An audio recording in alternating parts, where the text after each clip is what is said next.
in zan hena hian tu la le kum khoi lo om zel ro se KTP General Conference som ga chu triak ta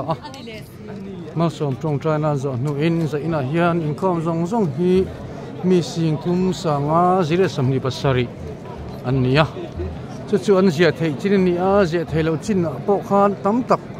alam dor ni politi khan lo chuak khom dom ta tam khop maya pandala hin kan ling lo wa chuan han pandal chu mai ti hian run chu khom pandal pona arngat poi ti khop pian hei mi kan tama salai te pandala thun leng lo po hian an ding char mai ti sei le zai po zong item nei zong te ti hian ngai khan ya tina vela hian tin an thu bokania pandal hi alien me pandal zau takania sta po chuan an leng lo ania hei tui takan ni thorom kha cheng noi thum singa chuang ani boka zan kha tholom po pui hep khop maya in khom kha mi sing thum sanga sing thum sanga chuang ani thlat za thum somriat pasari ning ka ria resol mai te ka resol lo mai te boka chu zia thei ching kha ania en po chuni se hele alo chok khome no ina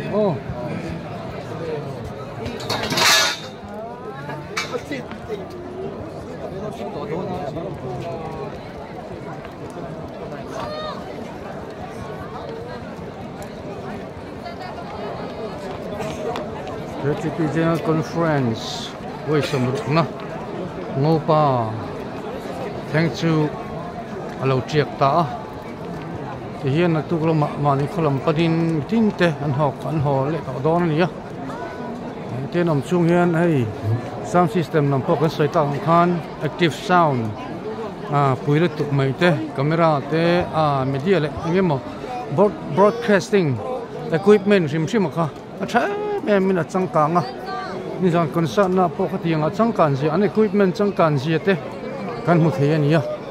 pui hem takani KTP General Conference be bom episode riat na hei alo lang dor ni ya hei mi tam hle mai tu ber ku nge lo in zong teu in om ve em ka lo ti khana triak ta ni ya kangai don le mai ke ma hian kangai don na mi tu ma hian min ngai ve don lo na chu tin hatin chung hian mi pani lai main KTP General Conference chung hian nun nan chan ani ya in rin ni lama KTP General Conference lim takaman tu malo tlan chho tang ko in che nan to ko ni ya an zinga pakhat mi papathum mi che pakhat an mai chu chun Rebecca ipo alo boral ni chu mi tin ching chip lam driver tang ko tang khan lo boral ha maya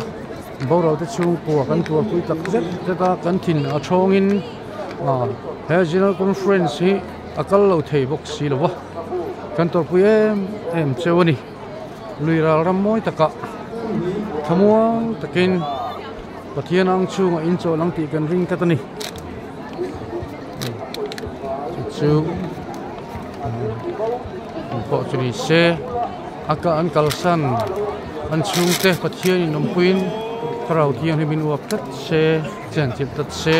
thamuan se ti hi kan du sakna ani ole hian man in lampanin ho sung kamaya tu kalau ni me chuan mani kholam hotin maya sang chim le ma chakle thang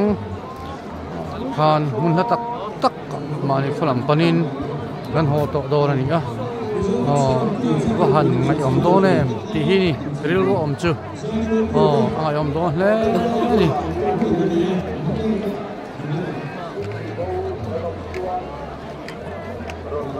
receptionist lam te medical duty sim te po traffic ni se an sim kuring tin mi pui lam trai lam pon traffic rules ang ti tan guidelines an siam ang chi jong hi zom lo an hlawa an polite em vek mai ni lo che sual tok te chuan om nok mai thei chukang ka chu nge arui wang tel amani lo wa đàn lâu xuyên lâu chiên lâu vàng tết khá anh thấy anh dọc trí na lòng ôm khóc mày